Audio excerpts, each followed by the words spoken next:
Hey, how you doing? My name is Chris. Welcome to my shop. DIY handy hacks, or tips, or tricks, whatever you want to call them. I've got 6 of them headed your way next.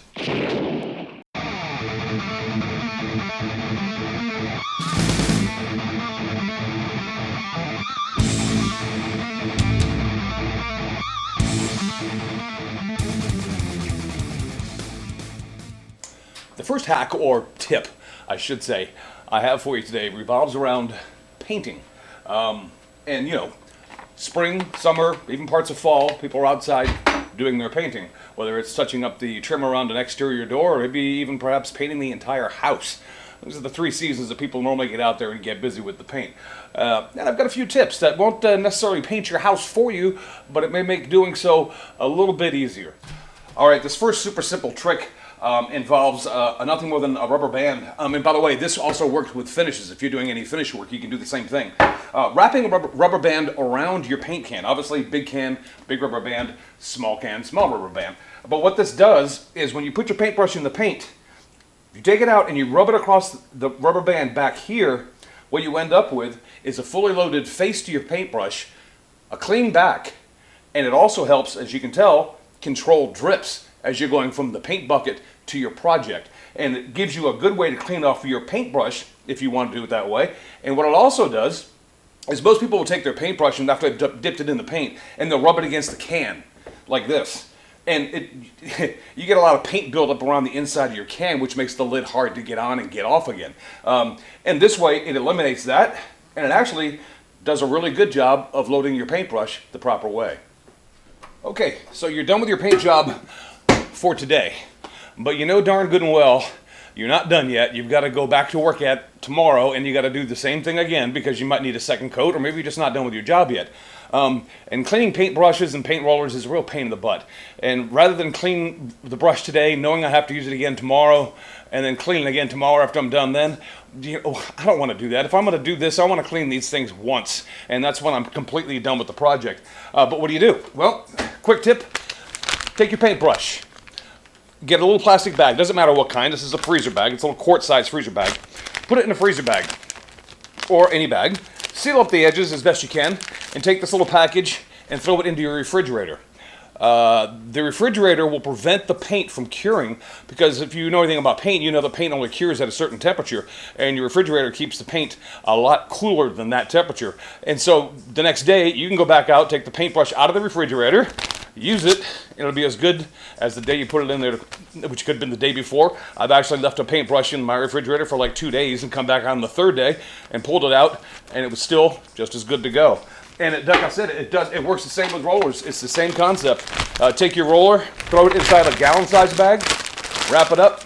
Obviously, the plastic protects your refrigerator from getting paint all over the inside of your refrigerator, but the paint on the roller won't cure, and you'll be good to go the next morning, or in my case, 3 days from now. It doesn't matter. The refrigerator keeps the paint fresh, and you can use it when you want to, and you only have to clean the things once, and that's when you're done with the job. This next quick tip is I'm going to employ a little help first from David Gagne from Elb City Vintage, because David sent me this little magnet, and it's a picture of Jimmy DiResta. And so whether he knows it or not, Jimmy's going to help me find the studs in my wall, because I can use this magnet to find them. Now normally how I start is I start out doing what I call the knock test. Knocking on the wall where you can hear the hollow spots, and when you get to where the stud is, it's normally a different sound. Like for instance,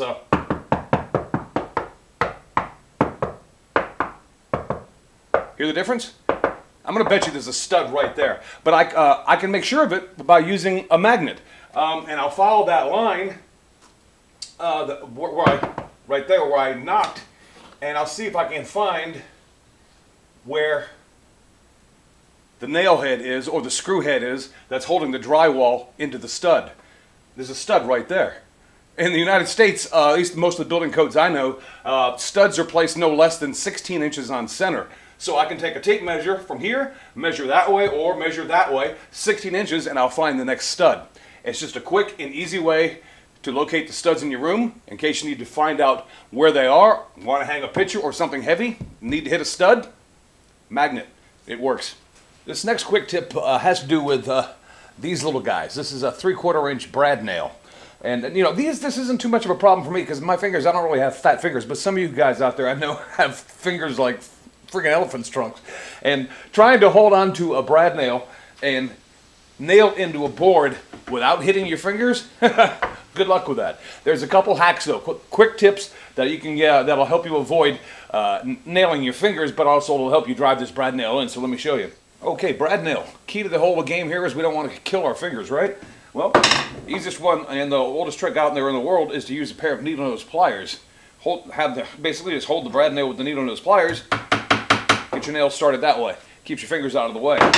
There's another way you can do it too. If you don't have needle nose pliers available, find yourself a piece of cardboard, any kind of piece of cardboard.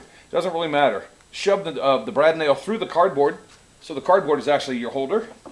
Put that where you want to start your nail. There we go.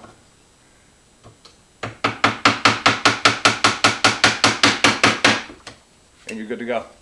And there's another option too. You don't have any cardboard, you don't have needle nose pliers. Do you have a comb in your back pocket? Grab your comb, put the brad nail through your comb, hold that over where you want to start the nail, and you're good to go. Edge jointing two boards together and dealing with the squeeze out that happens along the joint line. You can deal with that several ways. You can use a damp rag and simply wipe it off. You can wait for it to cure a little bit, use a scraper and scrape it off. But there's a third option. Let me show you. All right, before you apply glue to your boards, to your two boards, before you glue them up, go ahead and clamp them together dry, first of all. And grab yourself a piece of tape and tape it right along that joint line, right there. And grab yourself an X-Acto knife, razor knife, box cutter, whatever you need to, and go ahead and cut the tape along that joint line. Like so. Make sure the edges are down, and you got this tape totally torn apart. There you go. And here. And let me undo these. Let me apply the glue, and then we'll go from there. All right, there's the glue squeeze out we got. Grab your tape, pull it off. This will come off later, or you can take it off now, whichever you prefer.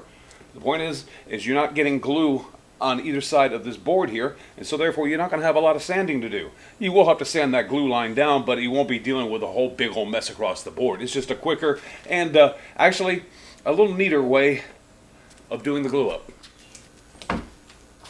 Benchtop Tools.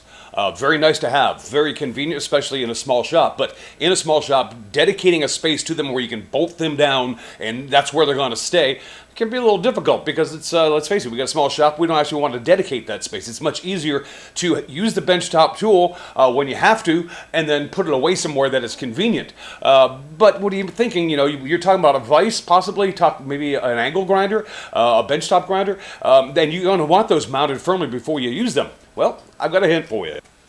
A bench grinder or a vise. Rather than bolting these down to my workbench here, what I do is I bolt them down to a board that is, you know, wider than the base of whatever it is that I'm using.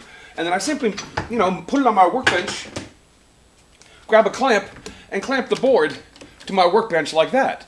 It provides security, but it also allows me to unclamp it and put it somewhere in my shop where it's more convenient for me to actually store it. It's just an easy way to use benchtop tools and secure them safely so that you can use them and then put them away where it's convenient. So there you go, DIY handy hacks, 6 of them for you today. Let me know if you enjoy these kind of videos, if these were actually helpful to you. Let me know in the comments below because I've got a few gentlemen that might like to do a collaboration, and I certainly have more myself, and I'm sure they have a ton as well. They'd be happy to share with you, and would be interested in doing so. So if this is something you like or something that you found beneficial, let me know in the comments, and then we'll go to work on getting some more of these done for you, all right? Until then, I'll talk to you later. You guys get out into your shops, make that first cut, and get something done.